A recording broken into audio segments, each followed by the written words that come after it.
Boss Carlito Hernandez, former Mayor Rudy Manalo, former Mayor Boy Chua, at ang kasalukuyang Mayor ng lungsod ng Lipa, Mayor Eric Africa. Kasama rin po natin upang makiisa sa araw na ito ang former Vice Mayor Boy Mongera and Congresswoman Eileen Buhain.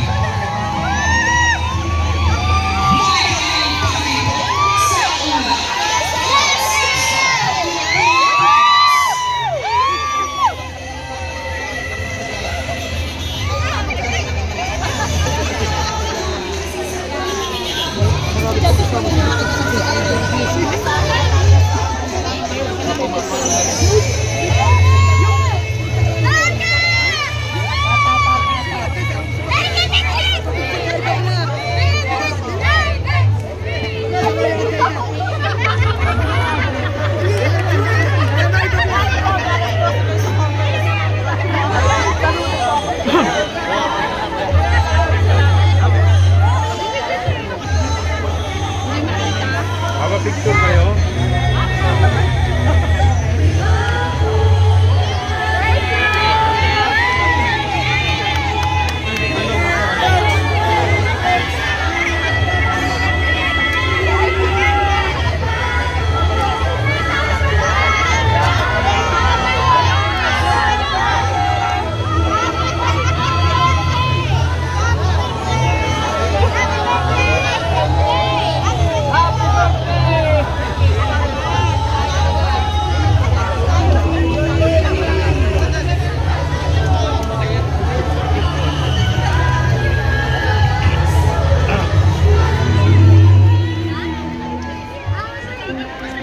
Grabe, para mas marami pa siyang tao na supporters dito kaysa sa Governor Vilma.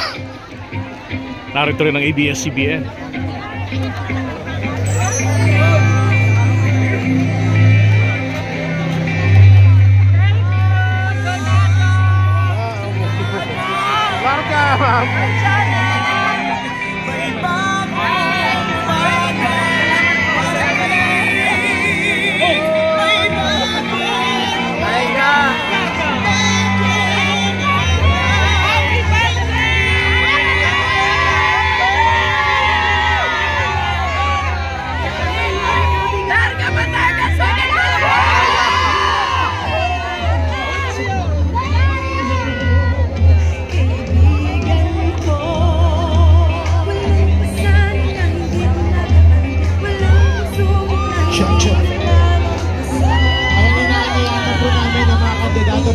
Batangas na mag-proceed na po dito sa ating entablado.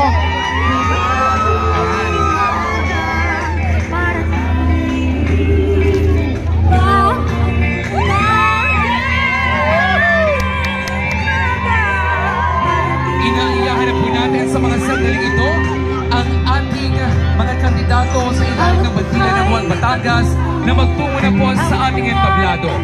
Ganoon din po sa mga minamahal nating supporters, kayo po ay aming inaayahan na kami ay samahan sa ating bulwagan sa bahaging harapan po ng ating entablado. Ayan, inaayahan na po natin ang ating mga kandidato. Dito po tayo sa bandang kaliwa po ng stage. Ayan, dito po tayo. Sa lahat po ng ating mga kandidato, dito po tayo sa kaliwa ng stage.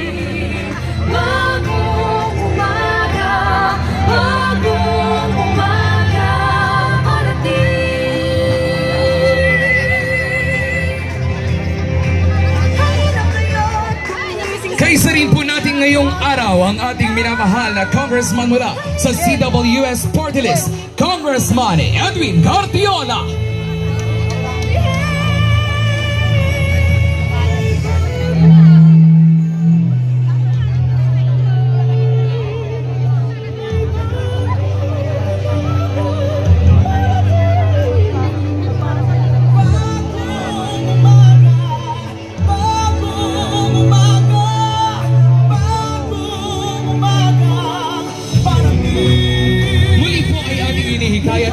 Supporters na kami ay samahan dito sa bahaging unahan ng ating entablado upang ipahayag po ang ating pagmamahal sa ating sinusuportahang One Batangas.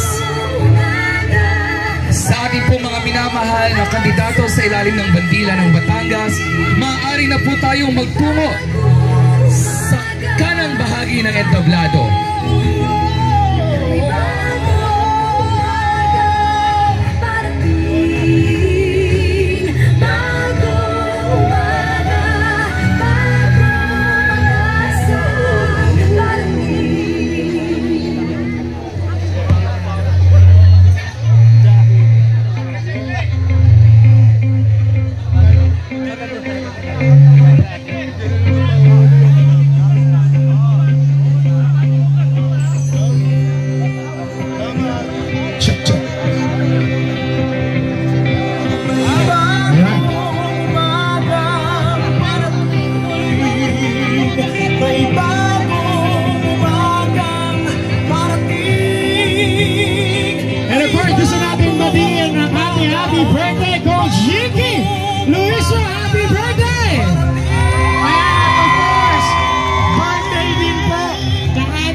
Marino, happy birthday! Ayan, selebrasyon ng araw na ito.